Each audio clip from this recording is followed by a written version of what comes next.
Bonjour à tous. Ah, cette Ligue des Champions, c'est quelque chose de magnifique cette année. Et donc on est là pour parler du pronostic de la finale entre Liverpool et Tottenham, mais juste avant de commencer, même si on va revenir après, cette Ligue des Champions est dingue, hein. On avait eu des quarts de finale incroyables, les demi le sont tout autant, voire plus, donc avant de commencer, je dis juste que pour moi, cette Ligue des Champions, cette édition, c'est pour moi la meilleure que j'ai vue en termes de scénario, de rebondissement, de qualité de jeu, parce que ça joue bien aussi, hein. Enfin voilà, il y a tout ce qu'il faut pour faire qu'on aime le foot. Voilà, c'est pour des scénarios comme ça qu'on aime bien. Donc incroyable cette Ligue des Champions et c'est pas fini. Donc je vais débriefer un peu ce qui s'est passé en demi-finale pour évidemment parler de la finale entre Liverpool et Tottenham. Donc du côté de Tottenham, beaucoup de gens, dont moi, étaient un peu sceptiques sur eux. Enfin, on les voyait pas aller jusqu'en finale. Ils ont une bonne équipe cohérente et tout, mais aller jusqu'en finale, c'était loin d'être gravé dans le marbre. Et là, ils ont comme fait un beau parcours parce qu'ils ont sorti Dortmund, donc Dortmund, c'est pas une équipe de peintre non plus. En quart, ils ont sorti Manchester City, toujours grand favori en Ligue des Champions, qui est supérieur à Tottenham en Première Ligue. Et là, en demi, ils sortent l'Ajax, qui avait un peu chamboulé, on va dire, tous les pronostics en sortant et le Real et la Juventus. Donc voilà, ça a été serré, on voyait l'Ajax bien parti. Et on a eu un peu l'impression que, enfin pour moi c'est le ressenti, que l'Ajax à un moment s'est dit merde, on va gagner. Oui, il y en a qui, ça arrive, c'est quand on se met la pression parce qu'on pense qu'on va gagner, c'est là que ça s'écroule, hein. Et qui c'est qui a permis à Tottenham de s'imposer? C'est Lucas. Quand on voyait ce que Lucas faisait en championnat de France avec le PSG, c'est pas qu'il était mauvais, mais c'est que moi personnellement je pensais pas que ce serait le joueur qui ferait ce type de performance en demi-finale des champions. Mais il a été là et tant mieux pour lui et tant mieux pour Tottenham surtout. Donc c'est une belle surprise de voir Tottenham en finale. Je vais reparler de Liverpool et après on va parler de la confrontation. Mais concernant Tottenham, ils ont fait un beau parcours aussi pour en arriver là. C'est vrai que là on dit ils sont en finale, mais il faut aussi voir avec le parcours qu'ils ont fait. Ils ont fait des grosses performances, ils ont une très bonne équipe, mais en tout cas sur les demi-finales, c'est l'Ajax, je trouve, qui a un peu gâché parce que c'est aussi ils ont eu le désavantage par rapport aux autres fois, c'est d'avoir le match retour à domicile. Et ils sont bien meilleurs à l'extérieur, hein. Ils ont fait tomber la Juve à domicile, pareil pour le Real, que quand ils sont meilleurs là, à l'extérieur, donc que quand ils jouent dans leur stade. Donc là, ils ont eu le désavantage de jouer le retour à domicile, qui est plutôt normalement un avantage dans la plupart des équipes. Mais là, ça leur a desservi et Tottenham a su en profiter. Donc l'Ajax a fait une Tottenham a fait une petite remontada, mais c'est rien à côté de Liverpool. Eux aussi, Liverpool, hein, qui ont fait un gros parcours en sortant le Bayern, le Barça, tout ça, donc ils ont sorti des grosses équipes. Mais là, quand on avait vu le match aller, alors le 3-0, je trouve, avait été un peu sévère concernant Liverpool, parce que bon, 3-0, c'était un peu. Je pense qu'il n'y avait pas autant d'écart entre Liverpool et le Barça. Mais il y avait eu beaucoup de choses, il y avait eu surtout ce coup franc de Lionel Messi, où, comme je l'avais dit dans la dernière vidéo, on retrouvait le Messi qu'on connaissait, qui portait son équipe quand il fallait, mais ça a été aussi la faille de cette équipe de Barcelone, c'est-à-dire à trop reposer sur Messi, et quand Messi n'est pas dans un grand soir comme lors de la demi-finale retour, il y a un peu tout qui s'écroule, je trouve, pour Barcelone. Et Barcelone va avoir immensément de regrets avec notamment cette occasion au match aller, parce que si Dembélé met le but du 4-0, je pense que c'est encore plus cuit. Là, ils ont gagné 4-0, ça aurait peut-être fait prolonger. Mais tu commences le match à 3-0, c'est pas le même que si tu le commences à 4-0, hein. C'est peut-être un peu con ce que je dis, mais c'est quand même évident d'y penser dans la tête que à 3-0, avec tout ce qui s'est passé ces derniers temps, c'était possible et Liverpool a parfaitement joué son va-tout. Profitant aussi de Barcelone qui a fait des erreurs défensives incroyables sur ce match. Enfin, le quatrième but qui vient d'un corner joué en deux temps est une bonne blague quand même. Parce qu'un but comme ça, c'est incroyable de se dire que ça peut passer en vrai. On dit toujours que pour la blague, ça va marcher, mais le voir en vrai, j'ai pas le souvenir de voir des buts comme ça. Donc bravo à Liverpool, que j'aime beaucoup, mais là on va donc parler entre Liverpool et Tottenham, ce qui pourrait faire la différence. Ce qui est amusant dans cette Ligue des Champions, je trouve, et c'est un peu sur la lancée de la Coupe du Monde, c'est que les équipes qui s'imposent à chaque fois, ce sont des équipes qui ont un gros collectif et où les individualités ne ressortent pas tant que ça. Alors évidemment, à Liverpool, il y a Firmino, il y a Mané, il y a Salah, etc. Il y a Van Dijk, très bonne saison. Mais là, ils ont fait la remontada contre le Barça sans Salah et sans Firmino. Et c'est quand même une grosse performance. Et pareil pour Tottenham qui va jouer sans Harry Kane. Et qui a joué sans Harry Kane et qui va peut-être jouer la finale également sans Harry Kane. Ça c'est assez à voir. Donc déjà c'est comme bon pour le football, enfin c'est bien de voir que les équipes qui ont le plus gros collectif ressortent. Hein, c'est presque quoi à dire, mais ça prouve qu'il faut bâtir une équipe avec une certaine logique. C'est un peu ce que je disais tout à l'heure avec le Barça, c'est qu'à vouloir trop dépendre de Messi, il y a des joueurs qui ne sont plus au niveau au Barça. Enfin Suarez c'est très poussif cette saison, il y a des Dembélé qui a du mal à confirmer les espoirs qu'il y avait en lui, enfin Piqué qui...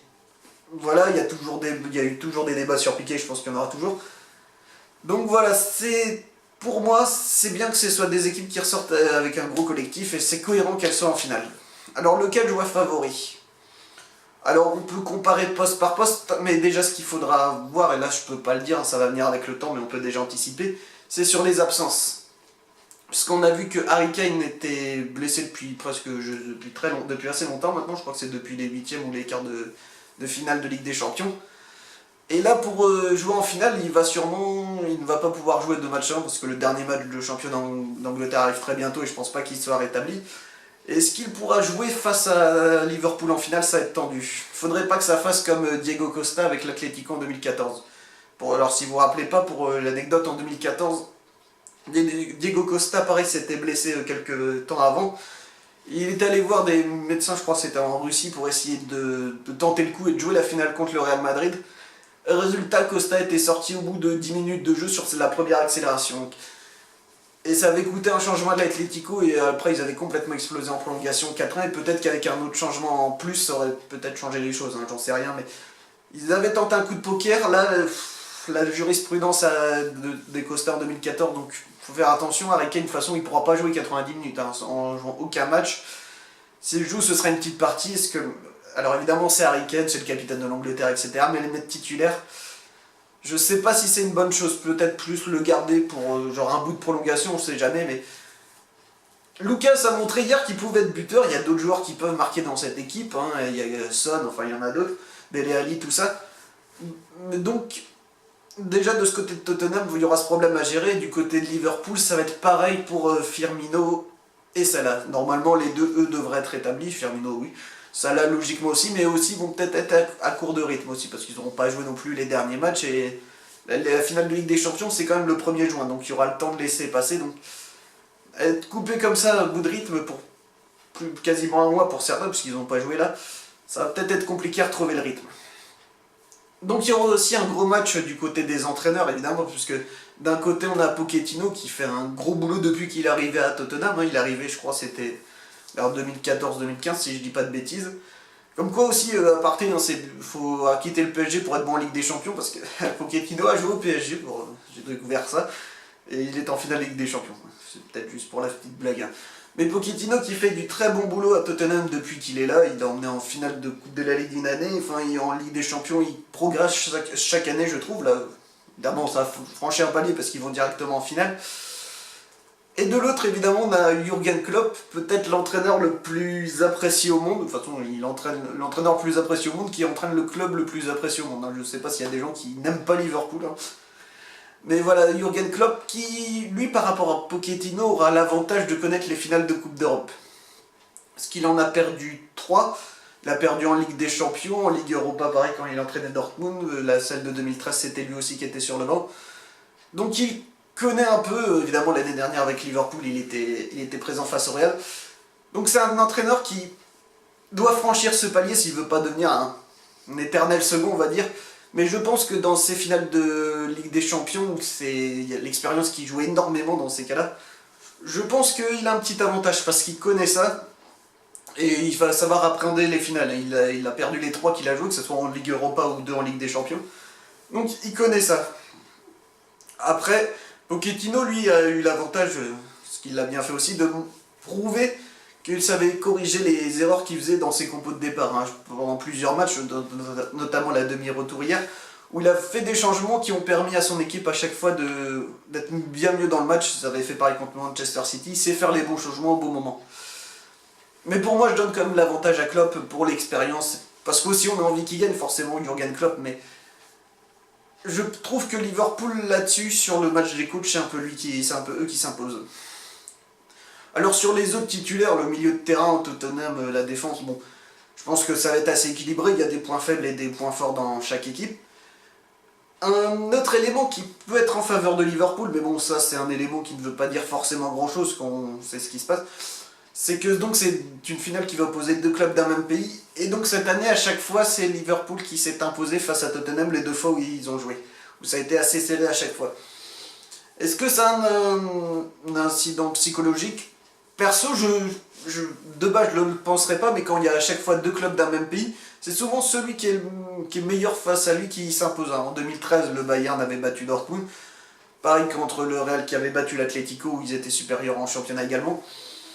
Là, je pense que Liverpool a aussi une supériorité psychologique, on va dire. Ils ont gagné deux fois en championnat. Je pense que ça joue comme dans les têtes inconsciemment, même si c'est une autre compétition et que ça n'a rien à voir, que c'est une finale et que, etc.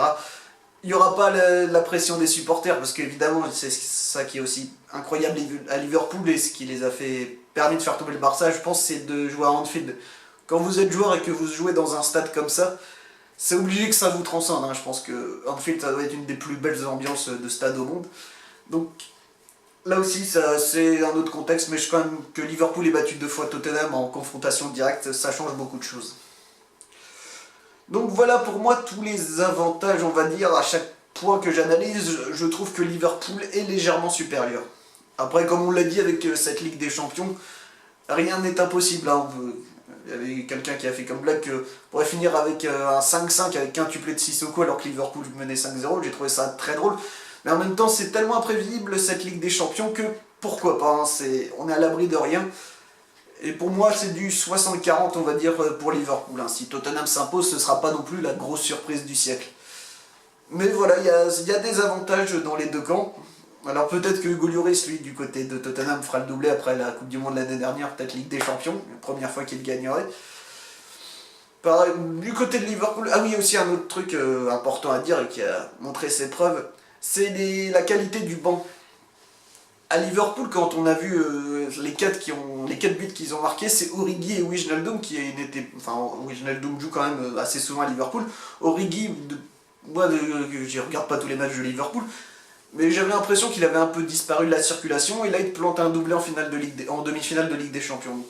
Ils ont aussi une qualité de banc à Liverpool. Si vous avez, même si le trio important, Firmino, Mané, Salah est indispensable selon moi, il y a quand même à Liverpool un banc assez conséquent aussi. Du côté de Tottenham, bon certes il y a Lucas qui a marqué 3 buts, mais sur le banc il n'y a pas 10 000 joueurs.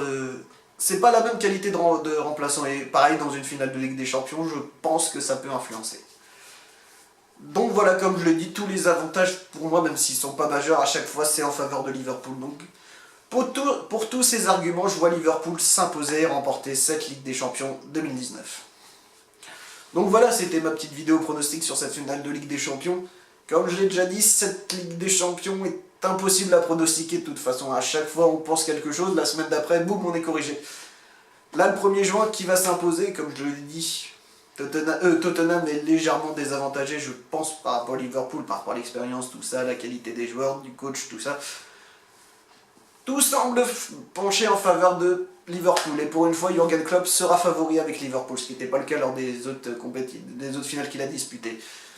Donc, est-ce que Liverpool va s'imposer? Ce sera un beau vainqueur, mais Tottenham le serait aussi de toute façon. Même s'il y en a beaucoup qui voulaient une finale